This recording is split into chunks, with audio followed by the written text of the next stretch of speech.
अस्सलाम वालेकुम students, moving toward the next topic. उससे पहले हमें आपको ये एक मिनी सा बॉक्स है, एक्सप्लेन कर देती हूँ। इसमें सिंपल उन्होंने ये बोला हुआ है कि वर्ड फार्माकोलॉजी जो है वो उसके कौन से दो ग्रीक वर्ड्स हैं और इसका कंप्लीट मीनिंग क्या है। वर्ड फार्माकोलॉजी के दो ग्रीक वर्ड्स हैं, इसको हम लोग ब्रेक कर देते हैं फार्मैकन में और लॉजिया में।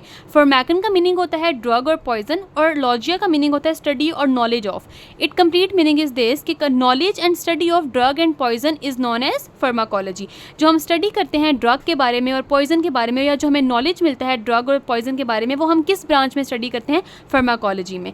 उसके अलावा हम लोग जो है वो 1.3 स्टार्ट करेंगे with the topic is relationship of biology with other sciences. हमने कल जो है पढ़ा what is science, what is biology, उनकी हमने डिफरेंट ब्रांचेस पढ़ी, और आज हम लोग जो है वो पढ़ेंगे इसका क्या रिलेशनशिप है अदर साइंसेज के साथ, बायोलॉजी का अदर साइंसेज के साथ क्या रिलेशनशिप है।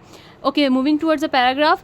बायोलॉजी इज़ वन वे और other is integrated with other disciplines of science. The animal move, walk or run on the principle of physics. There is a similarity between working principle of liver in physics and human limbs. Okay, तो इसकी translation हमारे पास ये है कि जो biology है ना वो हमारे पास अदर साइंसेस के साथ भी लिंक्ड है। बायोलॉजी हमारे पास सिर्फ एक सिंपल अकेली आइसोलेटेड साइंस नहीं है कि जो कम्प्लीटली अपने ऊपर डिपेंड करती है, बल्कि ये और साइंसेस पे भी डिपेंड करती है। बायोलॉजी का दो और चीज़ों के साथ लिंक्ड है, एक फिजिक्स के साथ और एक केमिस्ट्री के साथ। कैसे लिंक है, मैं फुल पैराग्राफ रीड नहीं करी, इसकी ट्रांसलेशन आपको बता रही हूँ कि फॉर एग्जाम्पल अगर हम लोग बायो में, मैंने आपको बताया कि हम ह्यूमन बींग्स के बारे में, animals and organisms, different living organisms के बारे में स्टडी करते हैं। तो अब जो एक मूविंग ऑर्गन मूव कर रहा है, ठीक है, एक मूविंग ऑर्गेनिज्म है, उसके ऑर्गन्स डिफरेंट मूव कर रहे हैं, उसके लिम्स हैं, अपर लिम्स कर लें जिसमें हमारे पास हैंड्स आ जाते हैं, लोअर लिम्स में हमारे पास फीट्स आ जाते हैं, और जो भी हमारे पास ऑर्गन्स मूव कर रहे होते हैं उसमें कौन सा प्रिंसिपल लगता है, फिजिक्स का प्रिंसिपल लगता है। ठीक है, या आप लोग अभी डिफरेंट सब्जेक्ट्स पढ़ेंगे, फिजिक्स एंड केमिस्ट्री, तो आपको आइडिया हो जाएगा। उसमें आप लिवर के बारे में पढ़ेंगे कि उसका क्या जो है वो उसमें कॉन्सेप्ट है। उसके अलावा बायो में हमारे पास जितने भी हमारे बॉडी के अंदर जो रिएक्शंस हो रहे हैं वो कौन से रिएक्शंस हो रहे हैं, डाइजेशन का सिस्टम है हमारे पास, मिक्सिंग, ग्राइंडिंग, स्टमक के अंदर जितने भी chemical reactions and many more others, तो उसमें हमारे पास कौन सी ब्रांच आ जाती है, किसका नॉलेज है हमारे पास, केमिस्ट्री का। उन्होंने यही लिखा हुआ है, the behaviour of atom and molecules underline and explain the behaviour of living cell.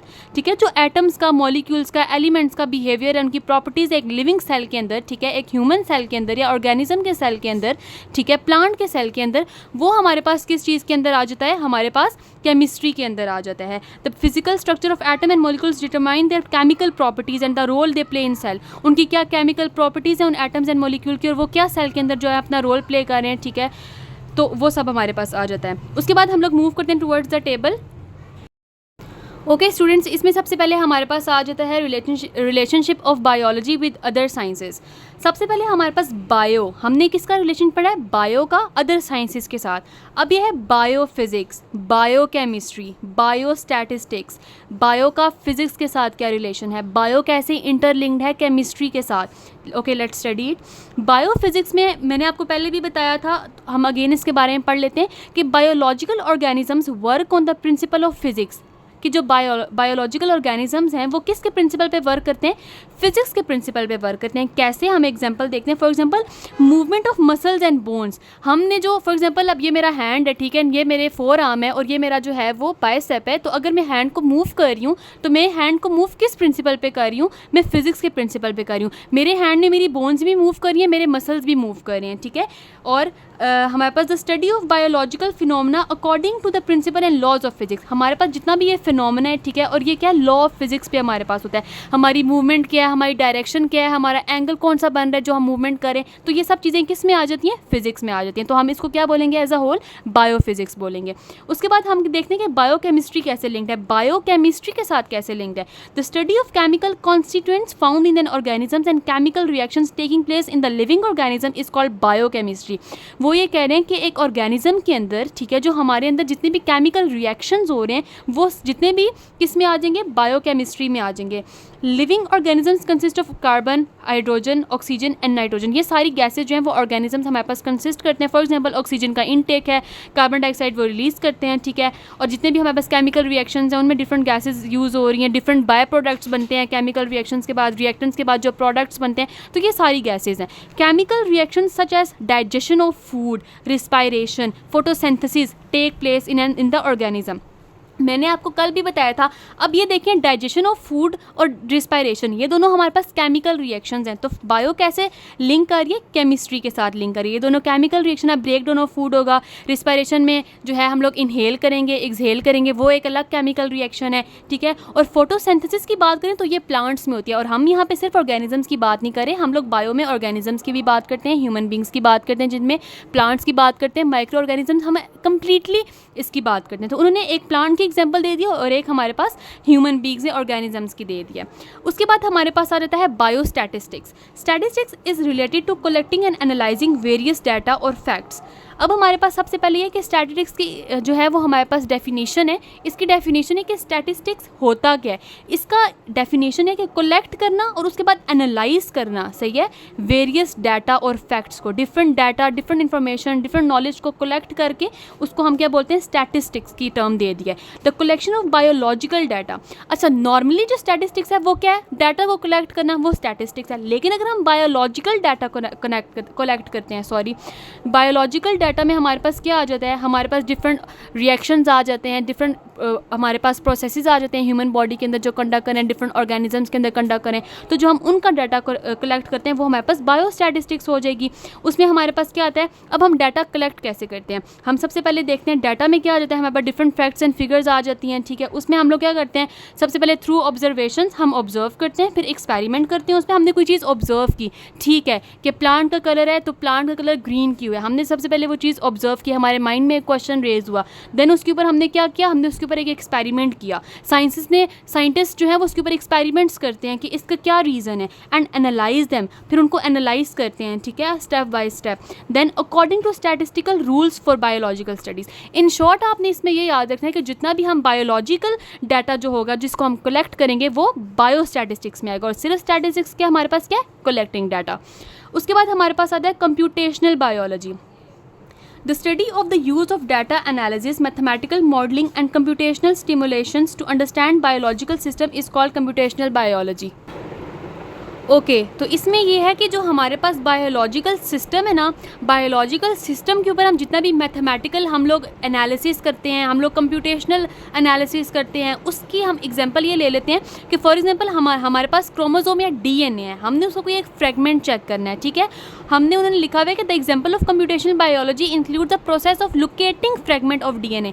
हमने ये देखना है कि हमारे पास जो फ्रेगमेंट बोलते हैं पीसेस को, कि एक जो पीस है हमारे पास, या जीन्स कर लें या डीएनए कर लें, उसका क्रोमोसोम के ऊपर कौन सी लोकेशन है या वो कहाँ पे हमारे पास लोकेट कर है, उसके ऊपर जो हम लोग उसका सारा बायोलॉजिकल सिस्टम अंडरस्टैंड करते हैं और हम लोग उसके ऊपर जो हम सारा एनालिसिस करते हैं वो हमारे पास क्या है? कंप्यूटेशनल बायोलॉजी है। उसके अलावा हमारे पास आ जाता है बायोजियोग्राफी। अब the study of distribution of plants and animals in different geographical regions of the world is called biological geography. Geography का आपको नॉर्मली भी पता होगा कि हमारे पास डिफरेंट जो है वो मैप्स आ जाते हैं इसमें, ठीक है। इसमें उन्होंने इसके अलावा ये बताया हुआ कि हमारे पास जो डिस्ट्रीब्यूट होते हैं प्लांट्स एनिमल्स, ठीक है, एक जो प्लांट होता है फॉर एग्जाम्पल कैक्टस है, वो हमारे पास उसकी स्पेशलाइजेशन क्या है कि वो हमारे पास डेजर्ट्स में ही होते हैं, ठीक है। उसके अलावा डिफरेंट फ्रूट्स होते हैं, डिफरेंट फ्लावर्स होते हैं, डिफरेंट एनिमल्स होते हैं, डिफरेंट प्लांट्स होते हैं जो एक एरिया के लिए स्पेशलाइज हो जाते हैं कि ये इस एरिया का है, तो वो उसके क्या होते हैं? जियोग्राफिकल रीजन्स होते हैं, जियोग्राफिकल रीजन्स, ठीक है। तो वो हमारे पास किस में आ जाएगा? बायोजियोग्राफी में।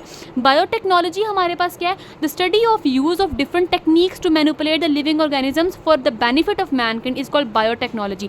बायोटेक्नोलॉजी हमारे पास इस वक्त की जो है ना मोस्ट अपडेटेड साइंस टेक्नोलॉजी है, जिसमें डिफरेंट मशीन्स होती हैं, डिफरेंट मेथड्स होते हैं, डिफरेंट प्रोसीजर्स होते हैं, जिसमें हम एनिमल्स और प्लांट्स दोनों को यूज़ करके ह्यूमंस के बेनिफिट्स के लिए क्या करते हैं? उनको यूज़ करते हैं। हम ऐसे प्लांट्स ले लेते हैं जो कि बहुत ज़्यादा उनको डिफरेंट वे में हम लोग प्रेजेंट कर होते हैं फॉर द डेकोरेशन। हम प्लांट्स को हम एनिमल्स को लेके ऐसे ब्रीडिंग उनकी करवाते हैं कि हमारे पास ज़्यादा मिल्क की प्रोडक्शन हो, एग की प्रोडक्शन हो, ठीक है। और इस तरह जो हम ह्यूमन मैनकाइंड के लिए बेनिफिशियल करते हैं वो हमारे पास क्या है? बायो टेक्नोलॉजी है। उसके अलावा हमारे पास आता है bioeconomics. The study of biology from economic point of view is called bioeconomics. Production of wheat, fish, rice and studying their export value are the example of bioeconomics. अच्छा, अब biotechnology और bio economics में difference ये आ जाता है कि biotechnology में भी हम जो है वो डिफरेंट मैनिपुलेट करते हैं, हम खुद से चेंजेस लेके आते हैं उनके मेथड, उनके प्रोसीजर्स के अंदर, लिविंग ऑर्गेनिजम्स के अंदर, कि मैन काइंड का क्या हो, हमारे पास बेनिफिट हो। लेकिन इकोनॉमिक्स में हम क्या करते हैं, इसमें भी हम लोग डबल प्रोडक्शन करवाते हैं, बेनिफिशियल होता है ये भी, लेकिन इसमें हम क्या करते हैं, उसकी एक्सपोर्ट वैल्यू, उसका प्रॉफिट, उसका लॉस, हम ये सब चीज़ें भी कैलकुलेट करते हैं, जो किस में आ जाती हैं, इकोनॉमिक्स में आ जाती हैं। और ये हमारे पास सारी जो है वो एग्जांपल्स हैं बायो इकोनॉमिक्स की। और बाकी स्टूडेंट्स, ये मैंने अपना नया चैनल बनाया है न्यू एडिशन के लिए, क्योंकि काफ़ी स्टूडेंट्स जो है वो मेरे ओल्ड चैनल पे मैसेज करके कह रहे थे कि काइंडली मैम आप एक नया चैनल बना के एक न्यू एडिशन पे जो है वो हमें बायो का और डिफरेंट सब्जेक्ट्स का जो है वो कोर्स दें। एक तो फर्स्ट ऑफ ऑल आप मेरे चैनल को लाइक करें और सब्सक्राइब करें, और मुझे कॉमेंट सेक्शन में आप ये बता दें कि मैं तो डेली बेसिस पे आपको जो है वो थोड़ा सा, सॉरी मैंने लेट स्टार्ट किया because I was busy somewhere, तो आप मुझे ये बता दें कि डेली बेसिस पे आपको कितना कंटेंट चाहिए, मैं आपके अकॉर्डिंग थोड़ा बहुत मोल्ड कर सकती हूँ अपनी उस वीडियोज़ को, ठीक है। और बाकी आप मुझे बता दें कि ज़ाहिर है आपका डिफरेंट सिलेबस होता है, डिफरेंट बच्चे अकेडमीज़ में जाते हैं, स्कूल्स में जाते हैं, तो उनको कौन कौन से चैप्टर रिस्पेक्टिव चाहिए, आप मुझे वो कमेंट सेक्शन में बता सकते हैं। आपके अकॉर्डिंग कोई एक्सप्लेनेशन या मेथोडोलॉजी में चेंजेस चाहिए तो आप वो बता सकते हैं। And the most important thing is this, और मोस्ट इंपॉर्टेंट ये बेटा है कि आप मुझे ये बता दें कि बायो के अलावा मैं सोच रहा हूँ कि कोई और जो है वो बढ़ाऊँ, तो आप मुझे बता दें कि मैं फ़िज़िक्स स्टार्ट करवाऊँ आप लोगों को या मैं केमिस्ट्री स्टार्ट करवाऊँ, ठीक है। थैंक यू सो मच, और आप मुझे फुल सपोर्ट करें ताकि मैं भी मोटिवेट हूँ और आपके लिए इसी तरह वीडियोज़ अपलोड करती रहूँ। Thank you.